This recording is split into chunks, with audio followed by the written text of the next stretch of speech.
Perkenalkan, nama saya Desi Sukristo Aji dengan PM 06 2018 106963. Di sini saya akan menjelaskan mengenai tugas kuis rekayasa kebutuhan pangkat lunak kelas B. Di sini terdapat requirement management, kemudian ada approach to requirement management, success start with requirement management. Krisis perangkat lunak. Laporan CHAOS menunjukkan hanya sebagian kecil proyek perangkat lunak yang diselesaikan tepat waktu dan sesuai anggaran. Yang pertama, proyek yang berhasil hanya 16,2%. Yang kedua, proyek yang ditantang menyumbang 52,7%. Yang ketiga, proyek yang terganggu menyumbang 31,1%. Penyebab krisis perangkat lunak. Kegagalan yang dikaitkan dengan manajemen persyaratan yang buruk. 1. Definisi persyaratan yang salah. 2. Manajemen yang buruk sepanjang siklus hidup pengembangan. Solusi untuk krisis perangkat lunak. Manajemen kebutuhan yang efektif. Faktor yang paling terkait dengan proyek yang sukses. Memastikan masalah yang benar terpecahkan. Memastikan sistem yang tepat dibangun. Lalu ada manajemen kebutuhan. Pendekatan sistematis untuk 1. Memunculkan 2. Pengorganisasian 3. Mendokumentasikan 4. Mengelola perubahan persyaratan proyek perangkat lunak. Yang terakhir bukan konsep baru. Pendekatan rasional untuk manajemen persyaratan. Rasional memberikan solusi lengkap untuk manajemen persyaratan. Ada proses terpadu rasional RUP yang terdiri dari merekomendasikan keterampilan manajemen persyaratan khusus, memberikan panduan khusus untuk menerapkan keterampilan secara efektif. Kemudian ada alat untuk mengotomatiskan keterampilan ini, yaitu Requisite Pro, Rows and Clear Sketch. Keterampilan manajemen kebutuhan. Di sini terdapat 6 keterampilan manajemen yang penting dalam manajemen kebutuhan. Yang pertama, analisis masalah. 2. Memahami kebutuhan pengguna. 3. Tentukan sistemnya. 4. Mengelola ruang lingkup sistem. 5. Perbaiki definisi sistem. 6. Kelola persyaratan yang berubah. Manajemen persyaratan dalam RUP. Keterampilan manajemen persyaratan diimplementasikan dalam alur kerja inti persyaratan. Alur kerja yang dipertimbangkan. Analisis masalah. Tujuannya adalah untuk dapatkan kesepakatan tentang fitur dan tujuan sistem, mengembangkan dokumentasi visi untuk proyek. Artefak utama yang dihasilkan dalam alur kerja. Yang pertama, dokumen visi. Kedua, rencana pengelolaan kebutuhan untuk proyek. 3. Glosarium. Pahami kebutuhan pengguna. Tujuannya adalah untuk kumpulkan informasi dari berbagai pemangku kepentingan proyek. 2. Gunakan teknik elisitasi yang berbeda untuk mendapatkan permintaan. Artefak utama yang dihasilkan dalam alur kerja. 1. Dokumen visi yang disempurnakan. 2. Model kasus penggunaan awal. 3. Spesifikasi tambahan. 4. Glosarium halus. Tentukan sistem. Tujuannya adalah untuk pastikan semua anggota tim proyek memahami sistem. Lakukan analisis tingkat tinggi pada hasil yang dikumpulkan dalam alur kerja sebelumnya. Secara formal mendokumentasikan hasil.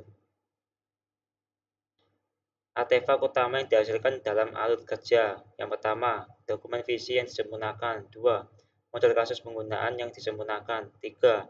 Spesifikasi tambahan yang disempurnakan. 4. Glosarium halus.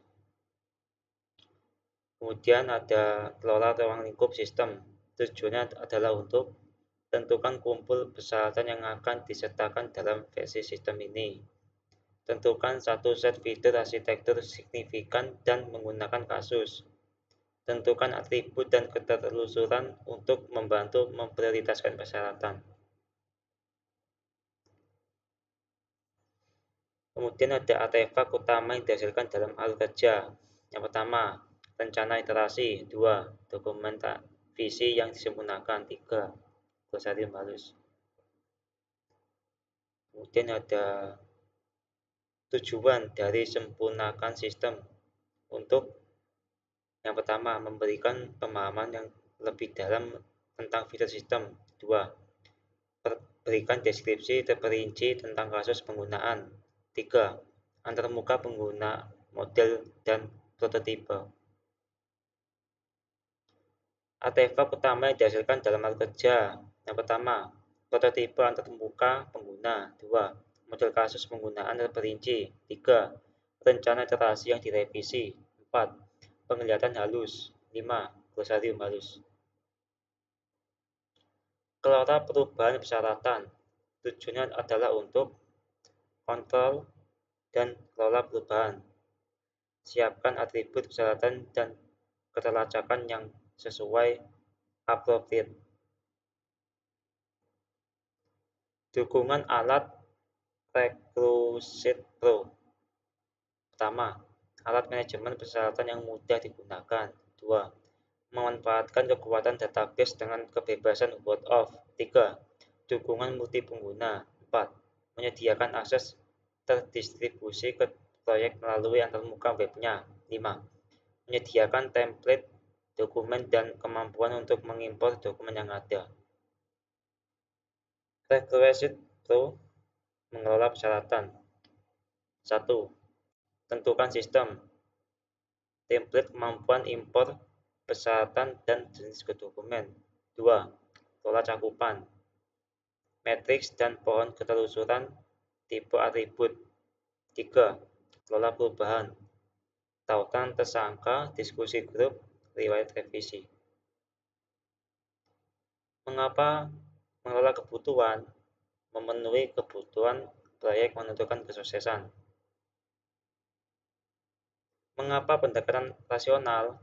Rasional menyediakan pendekatan yang lebih disiplin untuk manajemen persyaratan.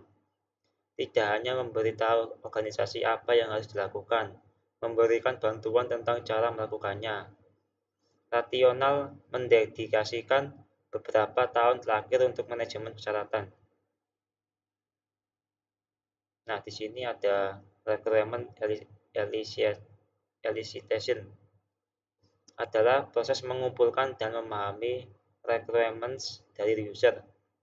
Kadang masalah yang muncul berangkat dari gap masalah knowledge, domain, perbedaan disiplin ilmu yang dimiliki.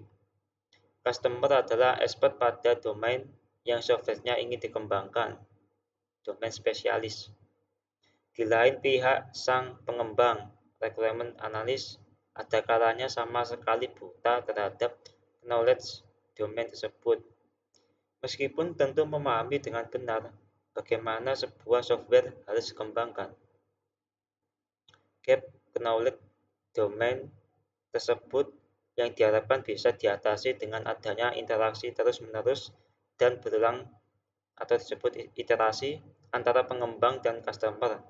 Proses iterasi tersebut kemudian dimodelkan menjadi beberapa teknik dan metodologi.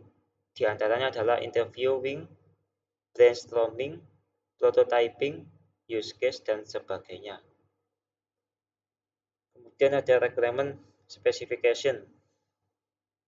Setelah masalah berhasil dipahami, pengembang mendeskripsikannya dalam bentuk dokumen spesifikasi dokumen.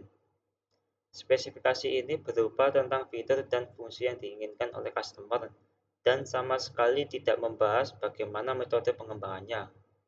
IEEE mengeluarkan standar untuk dokumentasi spesifikasi requirement yang terkenal dengan nama IEEE atau lebih disingkat dengan IEEE. Recommended Practice for Software Requirement Specification atau lebih disebut dengan IEEE 830. Dokumen spesifikasi requirement bisa berisi fungsional requirement, performance requirements, external interface requirements, design contents, maupun quality requirements. Requirements validation and verification. Setelah spesifikasi requirement berhasil dibuat, perlu dilakukan dua usaha, yaitu validation, proses untuk memastikan bahwa requirement yang benar sudah ditulis. Kemudian ada verification, yaitu proses untuk memastikan bahwa requirement sudah ditulis dengan benar. Proses validasi dan verifikasi ini melibatkan customer atau user sebagai pihak yang menilai dan memberi feedback berhubungan dengan requirements. Persyaratan fungsional. 1. Persyaratan fungsional menentukan fungsi yang harus dapat dilakukan oleh suatu sistem atau komponen sistem. Itu dapat didokumentasikan dengan berbagai cara. Yang paling umum adalah deskripsi tertulis dalam dokumen dan kasus penggunaan. Yang kedua, use case dapat berupa daftar enumerasi teks serta diagram yang menggambarkan tindakan pengguna. Setiap use case menggambarkan skenario perilaku melalui satu atau lebih persyaratan fungsional. Namun, sering kali seseorang analis akan mulai dengan memunculkan satu set kasus penggunaan, dari mana analis dapat memperoleh persyaratan fungsional yang harus ditetapkan untuk memungkinkan pengguna melakukan setiap kasus penggunaan. Kemudian ada persyaratan non-fungsional.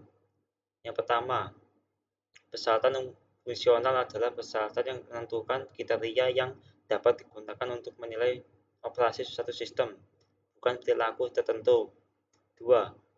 Persyaratan non-fungsional dapat membentuk sistem harus, properti keseluruhan sistem sebagai keseluruhan atau dari aspek tertentu dan bukan fungsi tertentu. Properti keseluruhan sistem biasanya menandai perbedaan antara apakah proyek pengembangan telah berhasil atau gagal. Sekian dari saya, terima kasih.